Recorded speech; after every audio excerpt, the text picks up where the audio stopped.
Freakonomics Radio is sponsored by Hotels.com. Hotels.com gives you access to hundreds of thousands of hotels worldwide. And when you join for free, you can save up to 20% instantly with member prices. Plus, every stay earns rewards. So when you book one trip, you're already lowering the cost of the next one. Hotels.com is simple, rewarding, and designed to help you get more out of every stay. Sign up for free and book today. Hotels.com. It's all in the name. Freakonomics Radio is sponsored by Amica.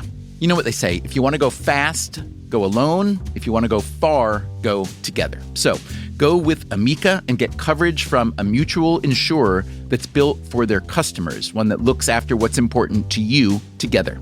Auto, home, life, and more, coverage that fits your unique needs. Amica helps you protect what matters most. Visit amica.com and get a quote today.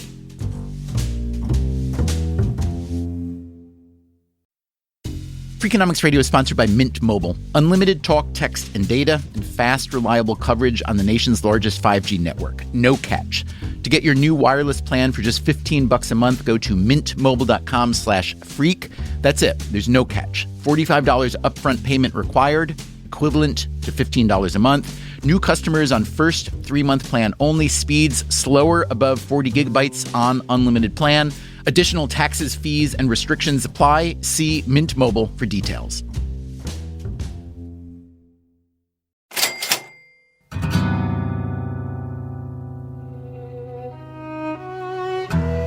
So I'm on Broadway, walking down Broadway in the low 90s, and I'm about to get to this restaurant where I used to go all the time. Once a week, once every couple weeks, and have these long backgammon games with my friend James Altucher. And it's called the Pen Quotidien, and it's kind of a chain, but a classy chain, with this big wooden communal table. And I used to go, like I said, quite often with my friend James and play backgammon and eat healthy, delicious, expensive food. And then something happened that one day that led to my not coming back here once. And today's the day that I'm going to revisit the scene of the crime. How do you feel? Are you nervous? No, I'm not really nervous. Am I nervous about something bad happening again? No. I mean, because the thing that happened was bad enough that it has to be very unlikely. Because if it happened more frequently, then there's no way the place would still be in business. So I know that it's a very rare event, and logic tells me it's a very rare event. The Pen Quotidien is a civilized place. That's really the best word for it, civilized. It serves good pastries and strong coffee, nice salads and tartines, open-faced sandwiches on organic brown bread, things like that. The clientele has a learned feel. A lot of MacBooks, a lot of enlightened conversation, classical music playing in the background. The one I used to go to is on the Upper West Side of Manhattan, Broadway and 91st Street. Yeah, so I'm looking at lunch. There's a vegetable quiche. There's a roasted turkey and avocado tartine. It's a sharing platter. I brought one of our producers with me, Chris Neary. The plan was to eat first and then talk to the manager about the bad thing that happened. So, Chris, what are you thinking of eating here? I'm going to give you one word of advice since you haven't eaten here before. This is just a personal preference. I'm staying away from salads. I'll explain later. Well, actually, let's explain right now.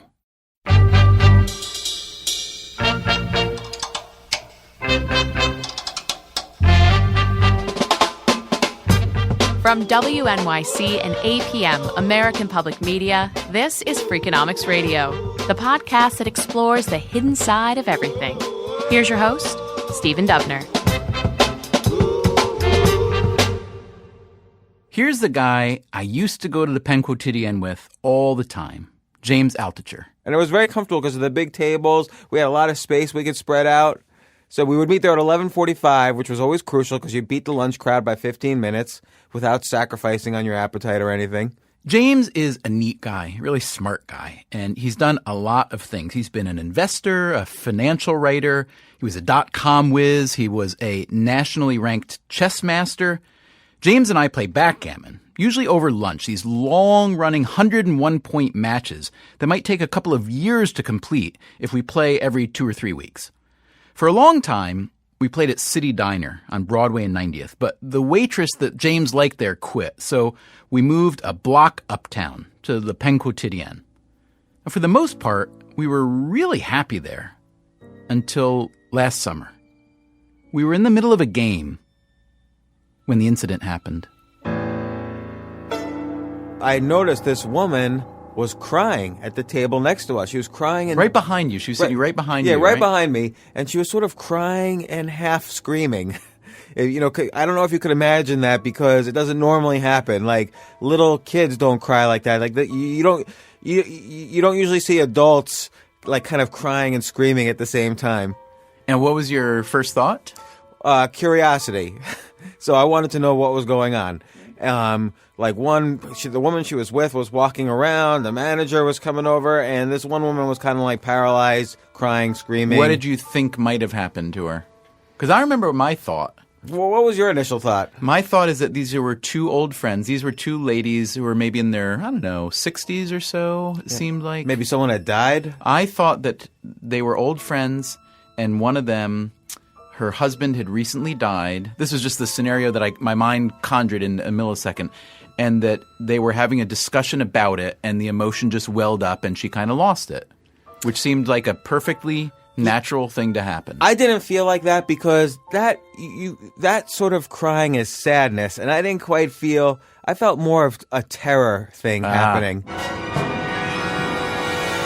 and so that's why I stood up and basically walked over to the table. And what happened to see what then? was going on. Well, she's crying, and the manager's over there, and there was a dead mouse in her salad. Say it again. So, Le Pain Quotidien, I walked over there, there was a dead mouse in her salad. Kind of curled up, almost looking like a little fetus baby, but it was a fully, grown mouse. Yep. A mouse carcass in the salad. I had James take a picture of it with my cell phone. It's pretty disgusting. We weren't done eating, and we were in the middle of a backgammon game, but we decided to leave. I think you can understand why. You actually wanted to do an experiment, I seem to remember. All right, for the record, I remember things a little bit differently than James. You said, let's start walking out the door without paying, and the manager's obviously going to follow us, and you were going to say, let's see how the manager prices our meal. I'm pretty sure I didn't suggest we try to dine and dash. As I remember, we went up front and asked to see the manager. So the manager followed us out the door, and you said, look, we're really not feeling well. We had to leave. We'll pay whatever you want. You offered the manager the opportunity to price the meal. It was very Freakonomics-ish of you.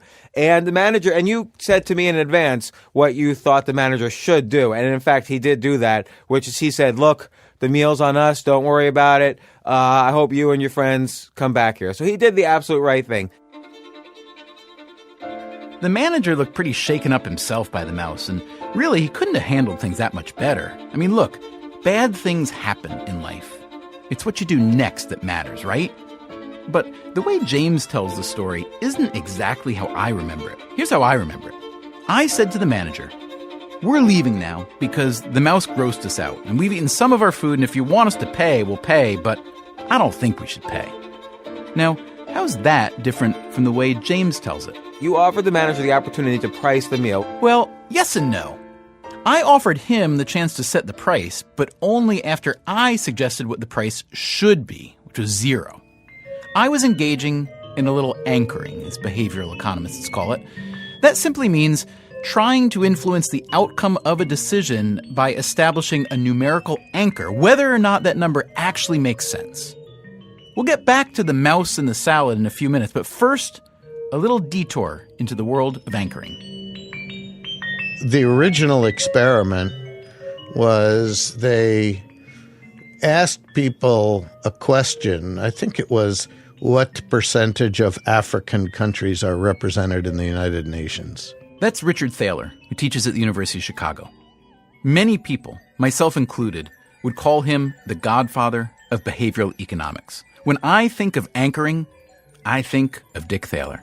And they had a wheel of fortune that they spun with numbers between 0 and 100, and it would stop at some number, say 35, and then they would ask people, do you think the right answer is above or below 35? And then, what do you think the answer is?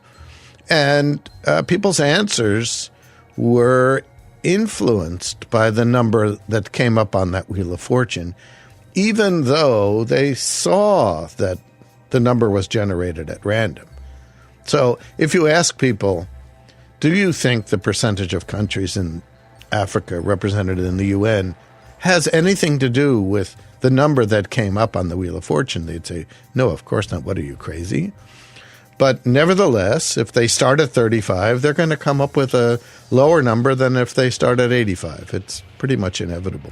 So the starting point influences the final answer, even if the starting point is meaningless. That's how anchoring works. I mean, think about it. If I tell you that my boss is a brilliant person, just a mind-blowingly brilliant guy, and then you meet him, and your impression is that he's a massive idiot, you're probably less likely to actually conclude he's an idiot because I've anchored you to the idea that he's brilliant. At Le Pen Quotidien, when I talked to the manager on the way out, I set the anchor of the price of our lunch at 0. If he wanted to charge us for our mousy meal, he'd have to dislodge the anchor. I asked Richard Thaler how he thought I handled it.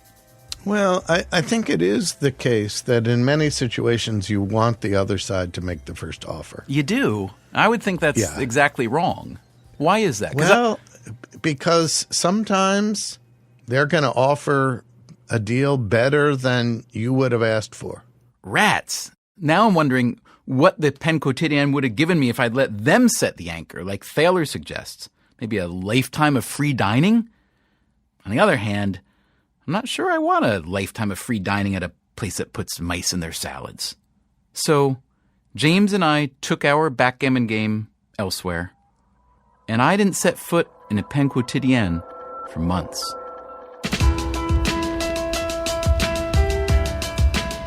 Coming up, if you're running a business, what do you do after that very bad thing has already happened? And we'll go back to the scene of the mouse with the Pen Quotidien CEO. This whole incident started to question our basic philosophy of food.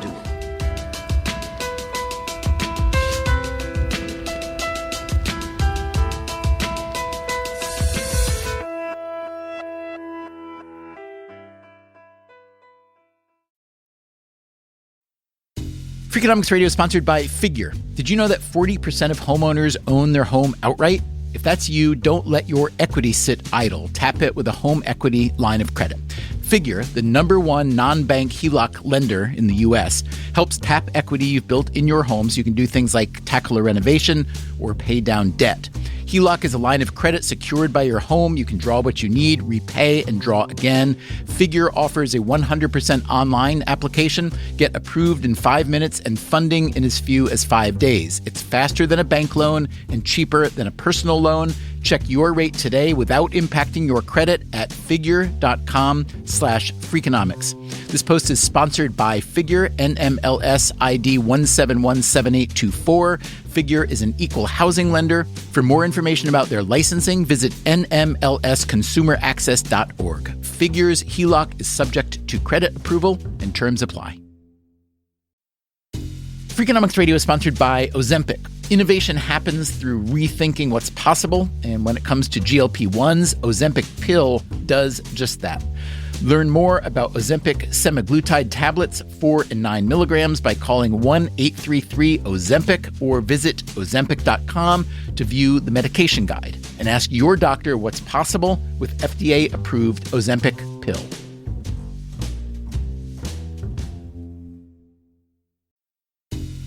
Freakonomics Radio is sponsored by TalkAboutPD.com. Let's talk about Peyronie's disease, or PD. It's not widely talked about, and some men may feel reluctant to bring it up, but it's more common than you would think. PD can happen when scar tissue builds up under the skin of the penis, causing a curve with a bump during an erection that for some men may lead to pain during intimacy and impact mental health. A trusted urology specialist can help diagnose PD and walk you through your options, including non-surgical treatment. Visit talkaboutpd.com.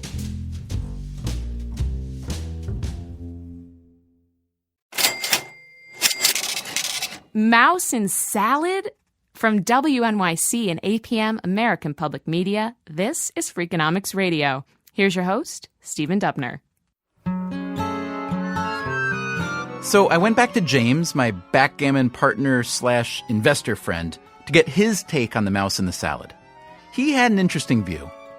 Every chain that goes from regional to national goes through this. Not necessarily these types of health issues, but, Starbucks, McDonald's, they all had their growth issues. And this one is having its growth issue in this particular way. But, is this a growth issue, or is this just one mouse in the... I mean, it's just a mouse in the salad. I mean, No, this is a growth issue because too many things went wrong. So each one thing has a low probability. So a mouse gets into an open salad bag that happens to be lying around. That's inappropriate. The mouse dies there, so I don't know, was it there overnight? The guy takes his hand in and puts it in a bowl and didn't see the mouse. The waitress or waiter brings the mouse over and didn't notice it. So 4 or 5 things went wrong.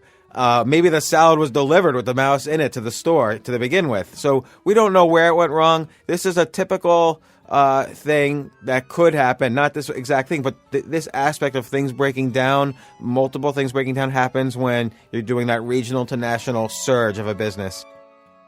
Le Pain Quotidien is a growing company. It started in Brussels in 1990, and now it has more than 150 locations in 16 countries. And it's planning to grow some more, adding about 50 locations in the US, England, and France over the next few years. But I wondered, is that growth responsible for the mouse in the salad? I wondered a lot of other things, too, like what did the 91st Street location do after the mouse incident to prevent a replay? How did they make amends to the customer who got served the mouse?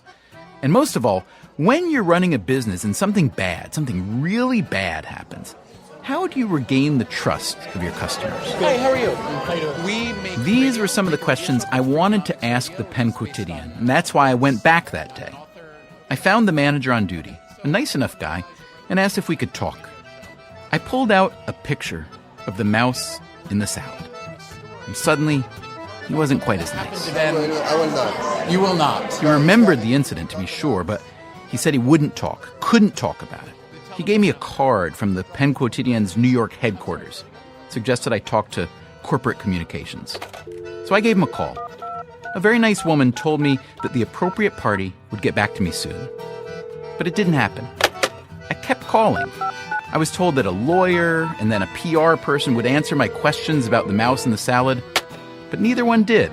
I thought this was strange. If something like this happened at your company, wouldn't you at least want to return some reporter's call and explain yourself? Maybe offer an apology, as pro forma as that apology might be? Since Le Pain Quotidien wasn't talking to me, I called someone else. Someone with his own disaster experience. Yeah, I'm Andrew Gowers. I'm a consultant on communications. After a long and storied career in journalism, Gowers went into corporate communications, first at Lehman Brothers, not long before it collapsed, and then straight to BP, where he worked during the Deepwater Horizon spill. His job in each case was to represent his company to the public. It puts one little mouse in the salad into perspective, doesn't it? I asked Gowers what a company, large or small, needs to do when disaster strikes. I do think there's a serious premium on doing your best to be as transparent and clear about what's going on as possible. I say that in an appropriately cautious way because, as I said before, in crises, it's very often not possible to know everything that's going on. But if there's any suggestion that you are behind the curve in terms of withholding information, or worse still, disguising or gilding information, then you are on a hiding to a very difficult place. Le Pain Quotidien wasn't being very transparent, were they? I gave them another call. They still wouldn't talk. It was frustrating. I'll be honest, it was puzzling. And then, finally, after many weeks and many requests, my cell phone rang. It was the company's CEO. He agreed to meet me back at the scene of the mouse. So my name is Vincent Herbert. I'm from Belgium. I'm 46. I have 3 kids, fantastic wife, living in New York for 20 years. And I'm currently very busy at living in a great journey with Le Pain Quotidien, as I am overseeing the strategy and I'm overseeing Le Pain Quotidien worldwide. So Vincent Herbert and I sat at one end of the very long communal table, and I asked what he did about the mouse in the salad. There is a crisis happening, and if you look at it and if you do introspection, in fact it tells you, Vincent, go and dig into the business, which I did. I went to see, I asked all the questions. Why did it happen? What about the quality assurance? What about the vendor? What about all the processes? What did we do about the customer? How do we respond to the media if the media comes to us? And by asking those questions, I'm coming to realize that there are a couple of things that I could do better. And I think that is the opportunity of owning things that are happening to you. Talk to me about the fact that you, the president, wanted to come here and talk to me about this incident, whereas the other people who work in your firm took exactly the opposite tack, and what that says about the way firms handle bad news these days. Well, I think for us it's a very new occurrence to have the media coming to us. We're pretty shy to the media. And therefore, what I realized through that incident, another good opportunity, a good lesson, is that we need to get better at understanding how to partner with the media so that we are open and transparent in the right context. The first reaction, indeed, of my team was scared and paralyzed. Don't know what to do. It's only going to be negative. It's a huge liability. The less we say, the better it is. Kind of avoiding. And as a person and as a leader of this organization, I very much disagree with that. I think this is an opportunity again to tell the people what we stand for. Okay, so Herbert is pulling his company down the road toward transparency. But the first thing I wanted to know is, what happened? How did that mouse even get in that poor lady's salad? Yeah, so we went through all the processes, asked many questions to all the people, and we determined with the vendor that it came from the field. So it came from the lettuce, from the field. And it was very, very interesting and a very important moment when, in fact, this whole incident started to question our basic philosophy of food, which is our philosophy of Pain Quotidien is organic food. We believe in organic farming.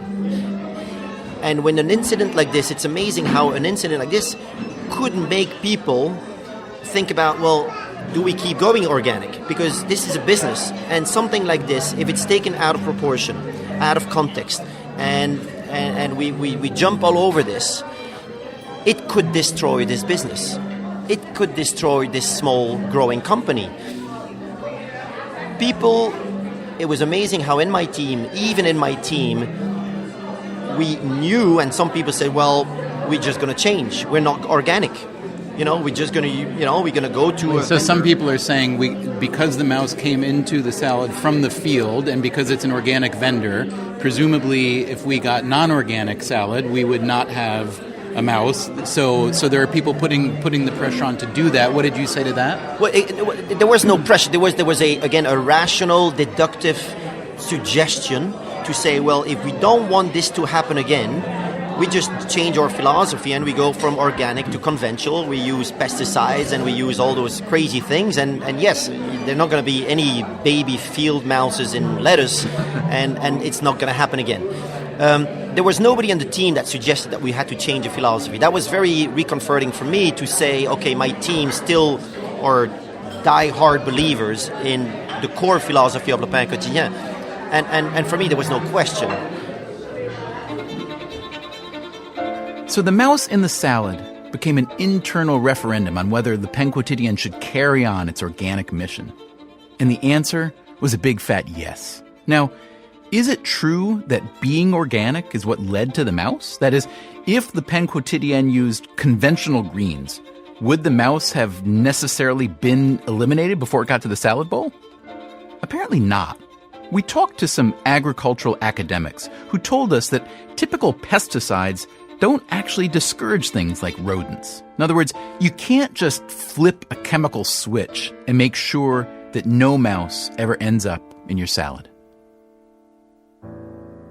The woman who got served that rodent at Le Pain Quotidien, the woman whom I had imagined was distraught over some kind of a private loss rather than a public mouse, she didn't want to be interviewed, and she didn't want me to use her name on the air. But we did exchange a few emails. Want to know the most amazing thing? She still eats at Le Pain Quotidien, the same Pain Quotidien, all the time. She said she respects and admires their organic mission, and she forgave them for the mouse entirely. I asked Vincent Herbert how that happened.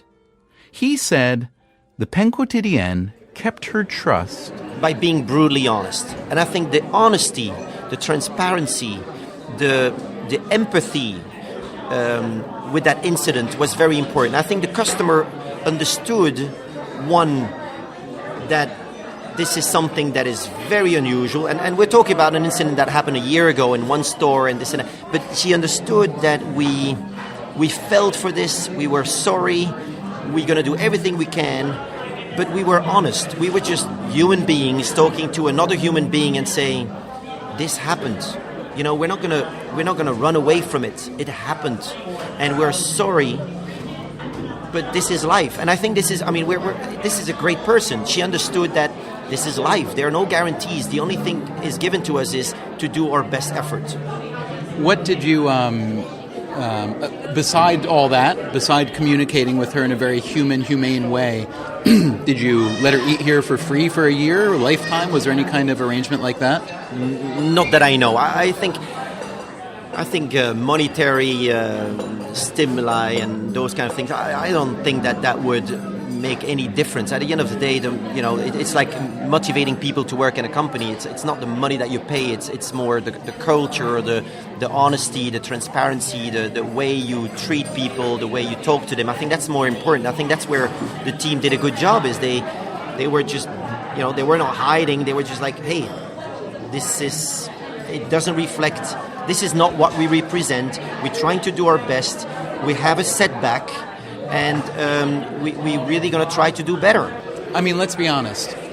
You're talking to me. This is a story that will work its way into the public bloodstream. Someday, somebody may write a Harvard Business Review case study of this is the way Vincent Herbert took a bad incident at a restaurant and turned it into a positive. I mean, is that... Yeah, it is. And I think... What I know, and I spoke with a couple of friends and my wife, and she's definitely my big mentor. By the way, she's an animal psychologist, so she understands those instincts, and she definitely understands me very well. And we were thinking a little bit about the fear factor. And when things like this happen, the first instinct is kind of like fear, scared. I got to go hiding. This is bad, and I think that the fear factor can push you to do something extraordinary. And I'm nervous about this, because I don't quite know well enough what your intentions are with this.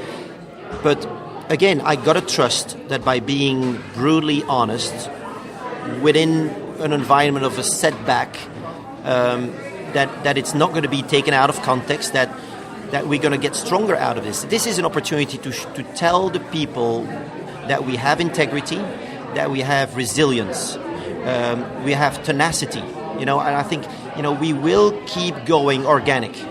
we are not going to jeopardize, we're not going to compromise our vision to provide organic food to our people.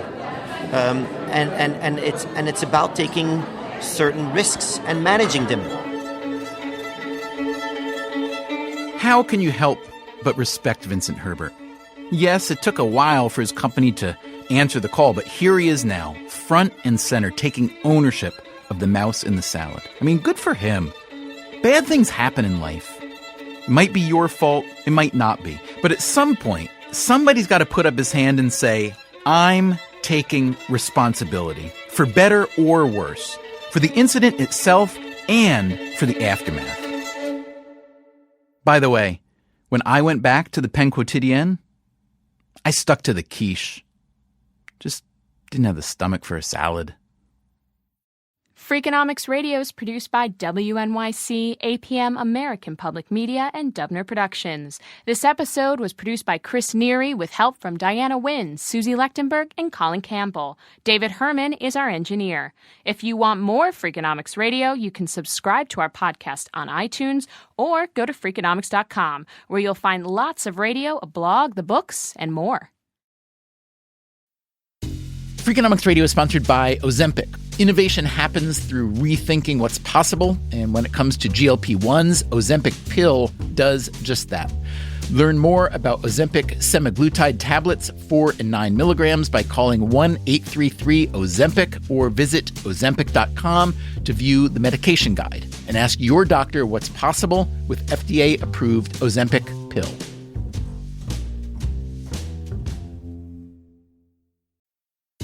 Freakonomics Radio is sponsored by Vitamix. According to the LA Times, the average American home contains 300,000 items, including a staggering number of appliances. All those gadgets, just clutter. But there's one tool that delivers what a dozen others only promise.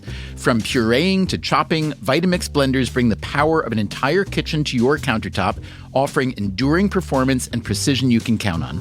In a world full of clutter, do more with less. Visit Vitamix.com and shop now. A History of the United States in 100 Objects is a brand new podcast from 99% Invisible and BBC Studios. Each week, we're looking at a different object from across American history with a unique story to tell about who we've been, what we've built, and what we've allowed ourselves to forget. Some of these objects are well known, many are not, but all of them carry the story of how we got to this moment. Find A History of the United States in 100 Objects on the 99% Invisible feed, wherever you get your podcasts.